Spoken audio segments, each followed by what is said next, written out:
Think of a memory, a good memory, one where you felt relaxed, where you remember being happy. All right, got it? Well, chances are this memory took place outside. Maybe a hike through the woods, noticing the light filtering through the canopy and the rustling of the leaves.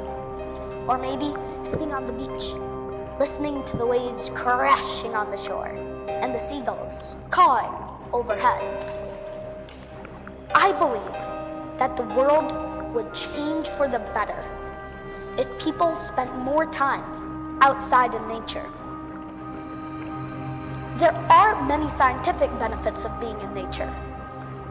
Have you ever heard the phrase, stop and smell the roses? It turns out that this can actually help you. Studies show that natural smells, like roses and other flowers, can relax and calm you. And can you imagine a world with less stress?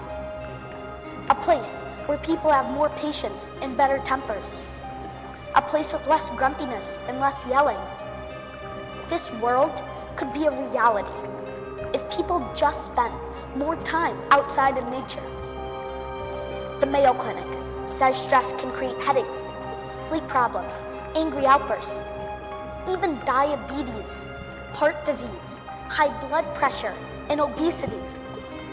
Did you know that here in the United States alone, we spend about $147 billion each year on medical costs related to obesity?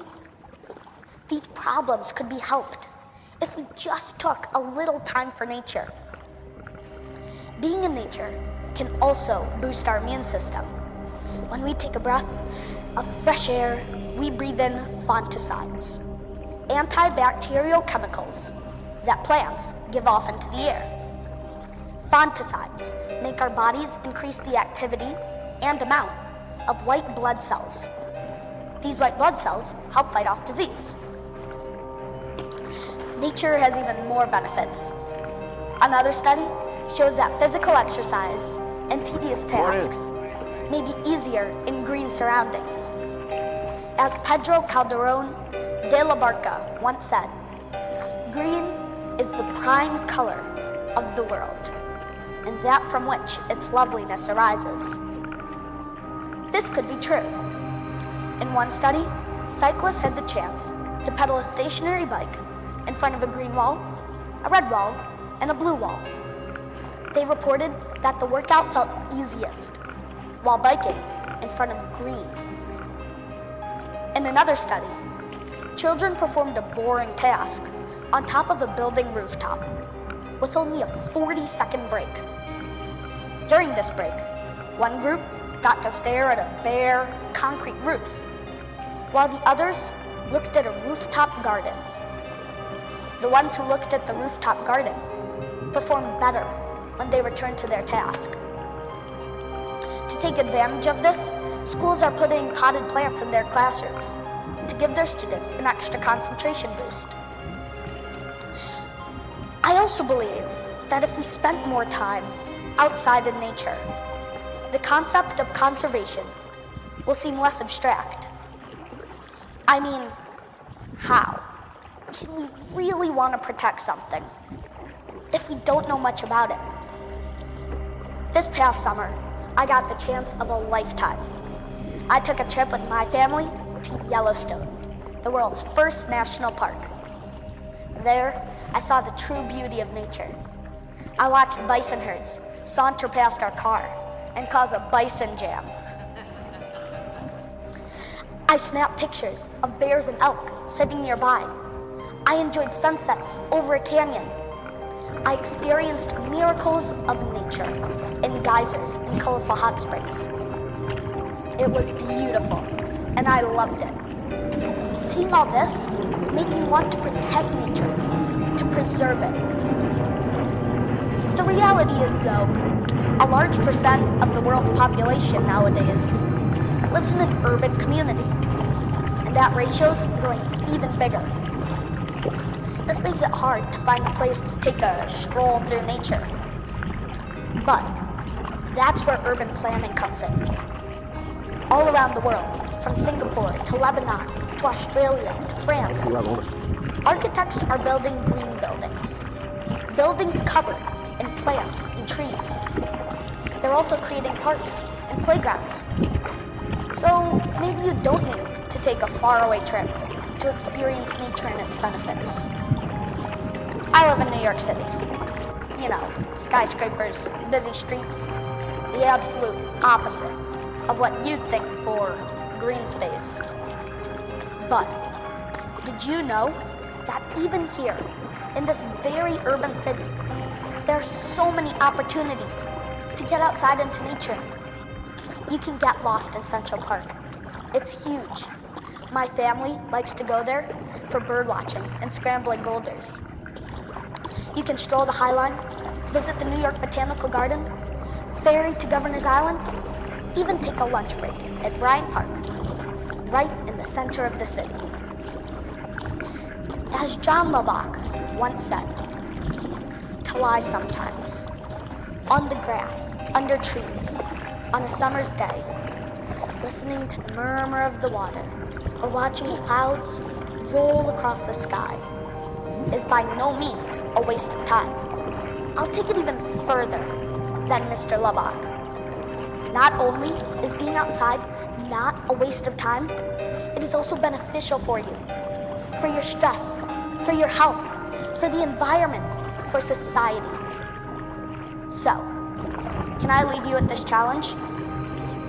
To get outside, find some green space, take your time, relax, and really see the nature around you. Stop and smell the roses.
So there you have it, folks. I hope you guys like this video. We're gonna have more videos like this, hopefully with better quality, better voiceover. So yeah, give us a like if you like it and subscribe to our channel. Thanks.